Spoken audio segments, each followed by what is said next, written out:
MiKTeX என்னும் ஒரு LaTeX விநியோகத்தில் காணாமல் இருக்கும் பொதிகளை நிறுவுவதையும் அதை அப்டேட் செய்வதையும் பார்க்கலாம்.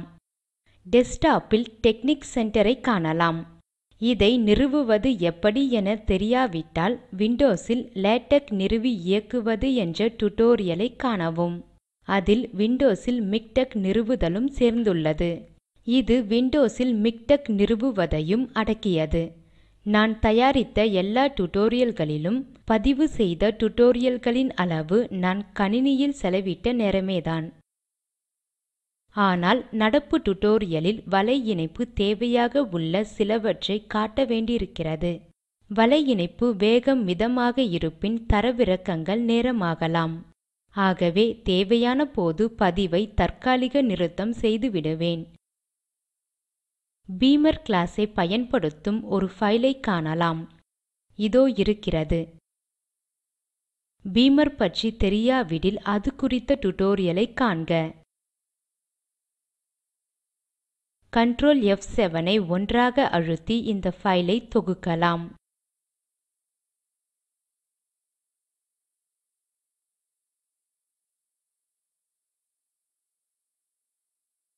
மிக்டெக் பீமரை காணவில்லை என்று புகார் செய்கிறது. பிறகு இந்த பிரச்சினையை கையாளுவதை பார்க்கலாம். மிக்டெக்கை அப்டேட் செய்யலாம். இப்போது நான் செய்வது போல இரண்டு விதமாக செய்யலாம். ஸ்டார்ட் ஐ சொடுக்கி புரோகிராம்ஸ்-க்கு போகலாம். மிக்டெக்கில் இரண்டு தேர்வுகள் உண்டு. நேரடியாக அப்டேட் செய்யலாம் அல்லது உலாவி பொதிகளை தேர்ந்தெடுத்து செய்யலாம். அப்டேட்டுக்கு போகலாம். ஒரு பேக்கேஜ் ரெபாசிட்டரியை தேர்ந்தெடுக்கலாம்.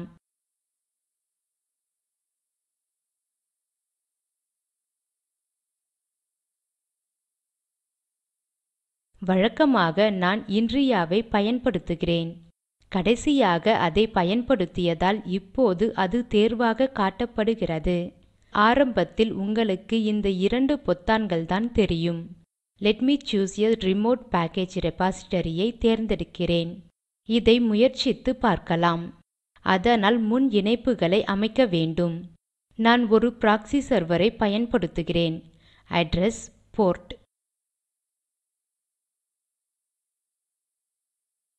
அதற்கு ஆத்தென்டிகேஷன் வேண்டும். ஆகவே இங்கே நான் ஒரு குறியிடுகிறேன். ஆகவே இதை தேர்ந்தெடுக்க அது பெயர் பாஸ்வேர்ட் எல்லாம் கேட்கும். அந்த தகவலை உள்ளிடுகிறேன். தொலை ரெபாசிட்டரியில் நான் எனக்கு சௌகரியமான தேர்வை அமைத்துக்கொள்ள முடியும்.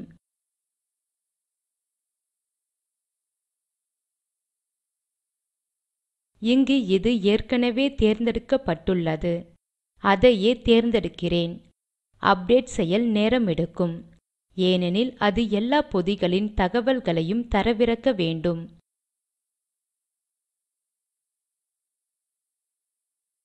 இதனால் நான் பதிவை கொஞ்ச நேரம் நிறுத்துகிறேன். 5 நிமிடங்கள் சென்றதும் அது வந்து அப்டேட் எதுவும் இல்லை என்று சொல்கிறது. ஏனென்றால் நான் இப்போதுதான் அப்டேட் செய்தேன். இல்லை எனில் என்ன செய்யும்? பொதிகளின் பட்டியலை கொடுத்து தேர்ந்தெடுக்க பொதிகளை பரிந்துரை செய்யும். முதலில் அப்டேட் செய்த போது எல்லா பொதிகளையும் பட்டியலிட்டு தேர்ந்தெடுத்தும் இருந்ததால் எல்லாவற்றையுமே அப்டேட் செய் என்றேன். நீங்கள் இப்படி தினசரி செய்ய வேண்டியதில்லை. அவ்வப்போது செய்தால் போதும். சரி, இப்போது திரும்பி போகலாம். என்னால் திரும்பி போக முடிகிறது.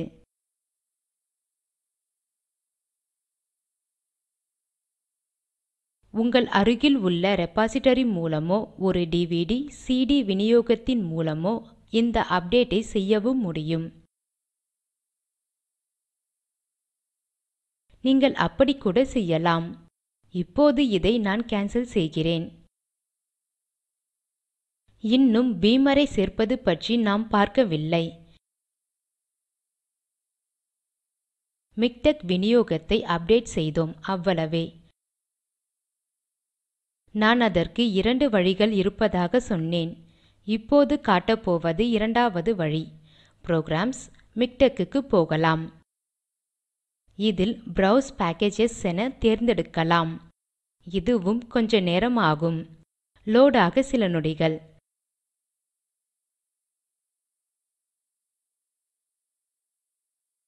விநியோகத்தை கட்டுமானம் செய்தபோது சேர்த்த எல்லா பேக்கேஜ்களின் பட்டியலும் தரப்படும்.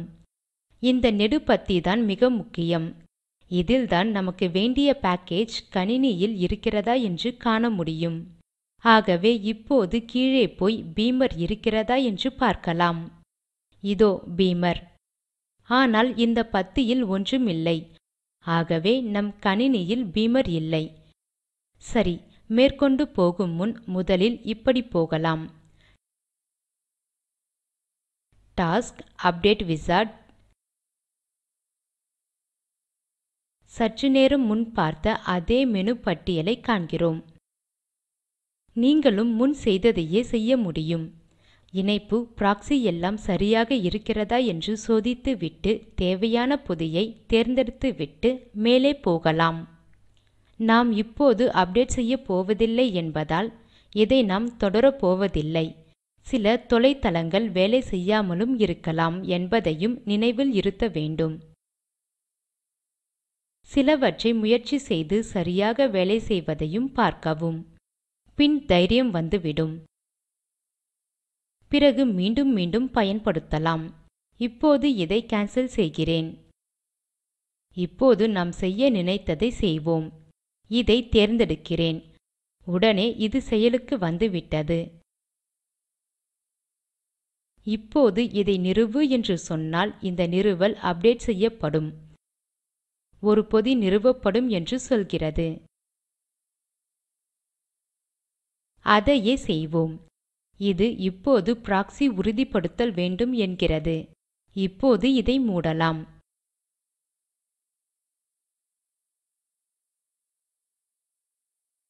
இங்கு நாம் செய்ய வேண்டியது அது புதுப்பிக்கிறது போலும். கொஞ்சம் நேரமாகிறது.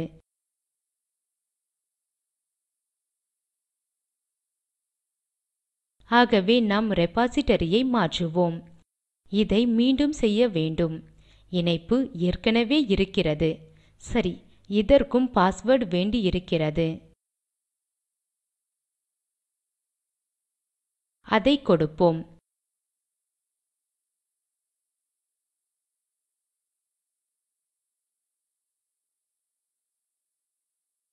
ஆகவே இன்ட்ரியா ஏற்கனவே தேர்வில் இருக்கிறது. இதை முடித்துவிடலாம்.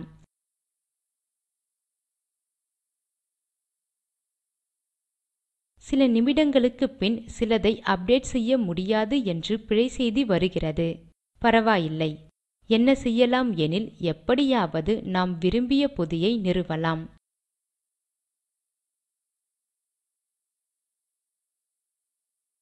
பீமர் இதோ இருக்கிறது. இதை தேர்ந்தெடுப்போம். இதை அழுத்தலாம். இது நிறுவலை தொடங்கிவிட்டது. பதிவை இடைநிறுத்தம் செய்கிறேன். சில நிமிடங்கள் எடுத்துக்கொண்டு பீமரை தரவிறக்கி விட்டது.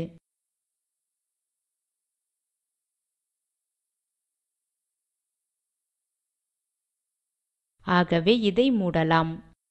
இப்போது சோதிக்கலாம். உதாரணமாக இந்த பக்கத்தை அது அப்டேட் செய்கிறது. அது பாட்டுக்கு செய்யட்டும். நாம் இங்கே வந்து இதை Ctrl F7 ஐ பயன்படுத்தி தொகுக்கலாம். பழைய ஃபைலை என்ன செய்தோம் என்று நினைவில்லை.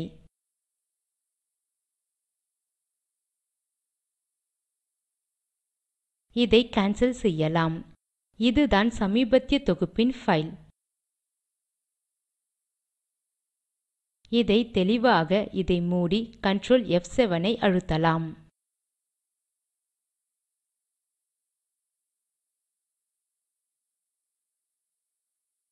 முன்னே இது பீமரை காணவில்லை என்று புகார் கூறியது. இப்போது வேறு ஏதோ காணவில்லை என்கிறது. பீமர் பற்றி புகார் இல்லை. ஏன்? அது நிறுவப்பட்டு விட்டது. கீழே போய் பீமரை பார்க்கலாம்.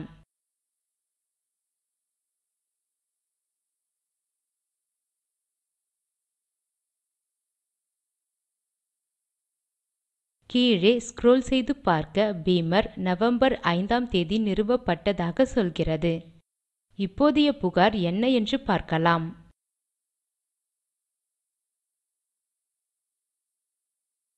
இது நேரடியாக நிறுவ தேர்வு தருகிறது. ஆகவே இரண்டு வழிகள் உள்ளன. ஒன்று இங்கேயே இதை நிறுவுவது, இரண்டாவது இதன் வழியாக போவது. இதை செய்தால் இது உறுதிப்படுத்தலை கேட்கிறது.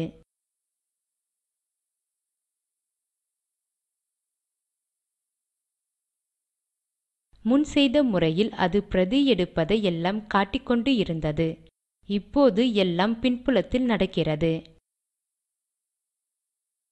ஆகவே கொஞ்ச நேரம் காத்திருப்போம்.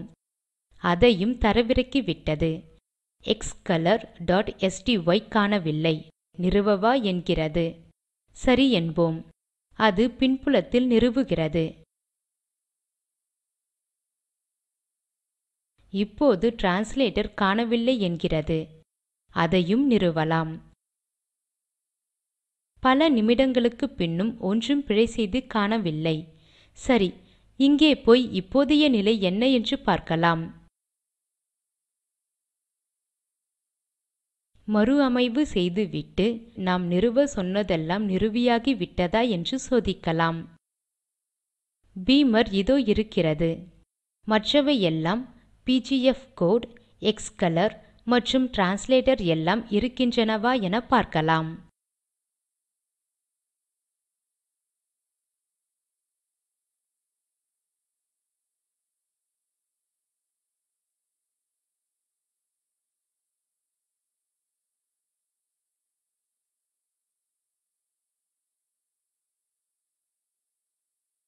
பிஜிஎஃப் இன்று நிறுவியதாக காட்டுகிறது.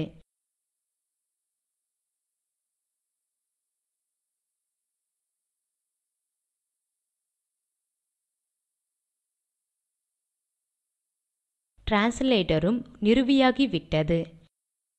xcolor தான் மீதி. அதையும் சோதிக்க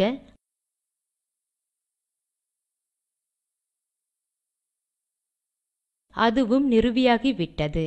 ஆகவே தேவையான எல்லாம் நிறுவியாகிவிட்டது. இப்போது தொகுக்கலாம். Ctrl F7.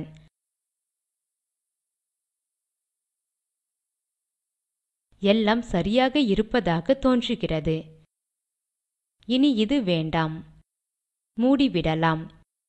நான் உருவாக்கிய ஃபைலை திறக்கிறேன். அப்போது அது லேடக் ஃபைல்களில் இருக்கும். அதன் பெயர் மிக்டெக் அப்டேட்.tex.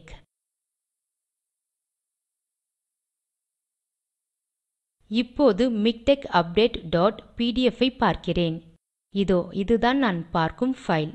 இதை சுமத்ராவால் திறக்கிறேன்.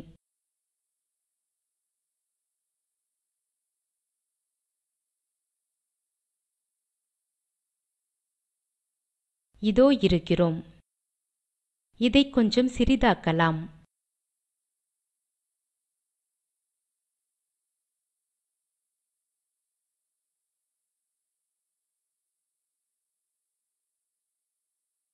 போதும்.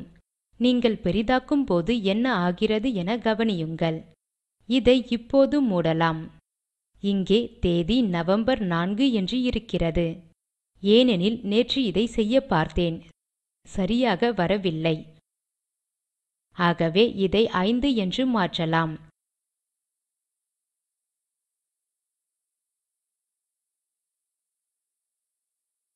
சேமித்து Ctrl F7. அது அப்டேட் ஆகிவிட்டது. கீழே போகலாம். இந்த டுடோரியல் தயாரிக்க நிதி உதவி ஐசிடி வழியாக நேஷனல் மிஷன் ஒன் எஜுகேஷன் மூலம் கிடைக்கிறது. இந்த திட்டத்துக்கு வலைத்தளம் sakshat.ac.in. உங்கள் ஆலோசனைகளை வரவேற்கிறோம். மின்னஞ்சல் kannan@iitb.ac.in.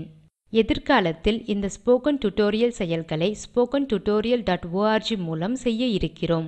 கடைசியாக ஒரு விஷயம். பல அப்டேட்களும் தனி பேக்கேஜ்களும் நிறுவ அதிக நேரம் எடுக்கவில்லை. சில நிமிடங்களே ஆகியிருக்கலாம். ஆனால் முதல் செய்யும் அப்டேட்கள் அதிக நேரம் பிடிக்கும். உதாரணமாக இங்கே பயன்படுத்தியது மிக்டெக் 27. இதை முதலில் அப்டேட் செய்ய 20 நிமிடங்கள் அல்லது அரை மணி நேரம் கூட ஆகலாம். உங்களுடையது எந்த பதிப்பு மிக்டெக் என்பதை பொறுத்து அப்டேட் ஆக நேரமும் முயற்சியும் தேவையாக இருக்கலாம். பின் அதிக பிரச்சனை இல்லாத வலையிணைப்பு இருந்தால் தனி பேக்கேஜ்கள் அதிக நேரம் பிடிக்காது. இத்துடன் இந்த டியூட்டோரியல் முடிகிறது. நன்றி.